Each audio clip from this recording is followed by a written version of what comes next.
Recently, the western U.S. has experienced a wildfire epidemic, especially in California. Homes and buildings have been evacuated because of the intensity. In 2019, approximately 200,000 homes were evacuated. 46,706 wildfires occurred, and 4.6 million acres were burned. Many Californians have been living in shelters until they can return to their homes. Californians are losing days of pay because their places of work have been evacuated or burned down. Insurance companies have stopped the home damage coverage of approximately 340,000 California residents. Because of this, many Californians have to pay the full cost of damage done to their homes. Not only are the fires hurting people's finances, but their health as well. The fires have created extremely harmful pollutants, which Californians are breathing in every day. Smoke from the burning wood has been shown to develop heart and lung problems, worsen asthma, increased risk of lung cancer, and cardiovascular disease. Pollutants are also coming from the products burned in buildings caught on fire, the most harmful being burned plastic materials and mercury-containing fluorescent light bulbs.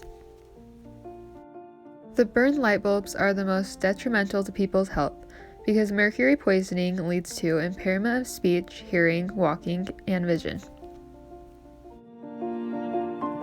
The California utility company Pacific Gas and Electric is also hurting the lives of Californians through their contribution towards wildfires.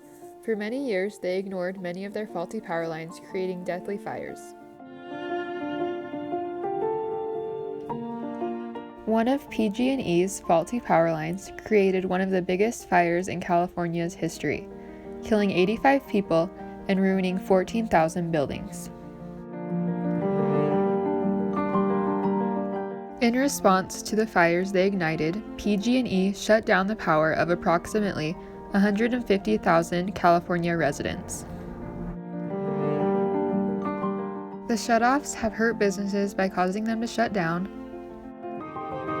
causing them to lose customers and altering the way they run.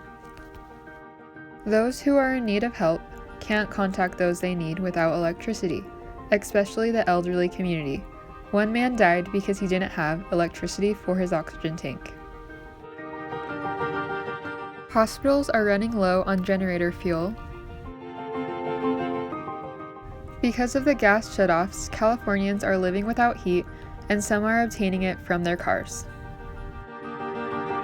As mentioned, the fires are destroying the lives of California residents because they face a huge financial burden.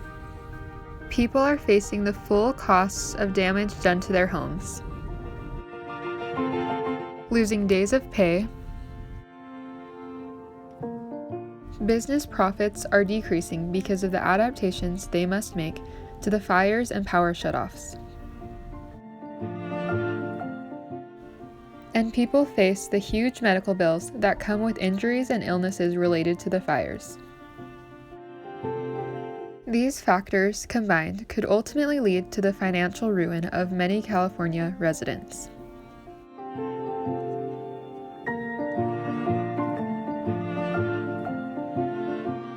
According to the Center for Climate and Energy Solutions, once a fire starts, more than 80% of U.S. fires are caused by people. 5 of the 10 worst fires in California's history were caused by PG&E's reluctance to invest in safer power lines to increase their profits. In 2018, a PG&E electric tower was 25 years past its useful life, and one of its faulty wires created the most destructive fire in California's history. In 2018, the National Park Service said that many wildfires are started by campfires left unattended, burned debris, equipment use and malfunction, negligently discarded cigarettes, and intentional acts of arson. While most fires begin with people, the Center for Climate and Energy Solutions says that natural events heavily influence a fire's spread and speed. This includes hot days and high winds. In a simulation done in 2016 by Noor, Zhang, and Arneth, they found that there are a combination of natural factors that can lead to wildfires. This includes CO2 emissions and climate change.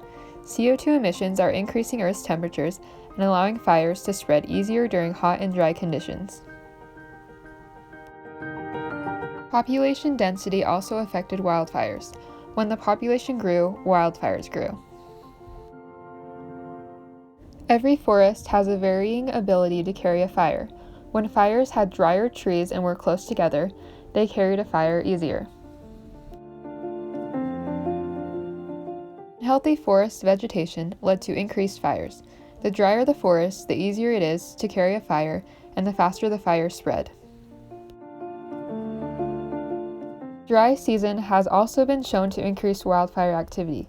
A study done by Westerling and Bryant in 2008 found that the biggest driver in wildfires was a dry season because it allowed a fire to ignite more easily and allowed it to spread a farther distance.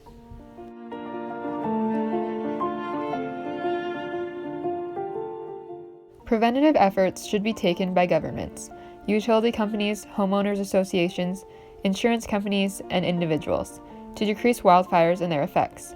Much of the cost is forced upon governments, and much of what they fund goes towards stopping fires rather than preventing them. However, more preventative funding needs to be put in place to reduce the wildfire epidemic. The governments can be involved through a project called the Fire Funding Fix, where governments fund the removal of dead vegetation after a fire, as well as the replanting of what was there before. This will reduce the risk of a fire igniting from dry, dead debris. These ruined products can be recycled into paper and other materials, which would reduce fires made from carbon emissions by promoting more recycled products. However, only a small amount of burned debris can be recycled. The remaining burned debris can be used as mulch and spread throughout forests with tall and dry vegetation. Doing this will cut down much of the shrubbery and reduce the size and spread of fires. The governments can also get involved by thinning crowded forests' understory. Thinning a forest involves removing trees to improve forest health. According to the Arbor Day Foundation, forest thinning would decrease the spread of fires by keeping flames closer to the ground and allowing fires to spread less quickly and less distance. Thinning understory is important for western forests crowded with trees and vegetation. If these forests were thinned, the communities could respond to fires quicker and reduce their effects on individuals and their environments. These preventative efforts shouldn't raise taxes, but be equally divided between the funds which aim to stop fires. This equality in funds means that the large amount of funds currently being contributed towards stopping fires needs to be decreased to make room for more funds towards preventing fires. This can only be achieved if more groups contributed in the effort to decrease wildfires. Utility companies should be a contributor. They should keep their power and gas lines up to date and safe for residents. This contribution from utility companies will decrease the amount of money needed from governments to stop the fires caused by these old products and allow more government funds towards preventative actions. Often people don't know the best methods to take to reduce the risk of their homes catching fire. That's where insurance companies can help. Insurance companies should set specific guidelines for each home based on their proximity to wildfire-prone areas. Doing so will allow insurance companies to incur less costs from fire spreading from home to home. Once these guidelines are in place, individuals must abide by them.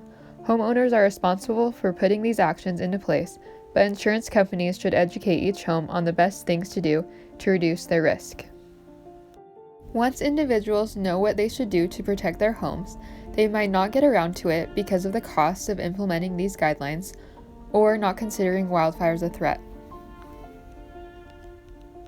Western homeowners associations can help by monitoring and making sure that their communities are fire retardant.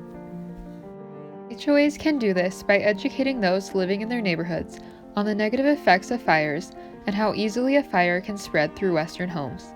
Education will make individuals more threatened by fires and willing to put protective measures in place. Homeowners associations should also make these fire retardant methods a requirement. They should closely monitor each home and confront those who don't put these methods in place.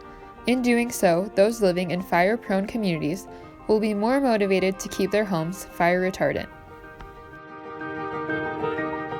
The best solution to eradicate the increasing wildfires throughout the western United States is to take a group preventative effort. Instead of relying solely on government funds for wildfire prevention, everyone should get involved: utility companies, homeowners associations, insurance companies, and individuals.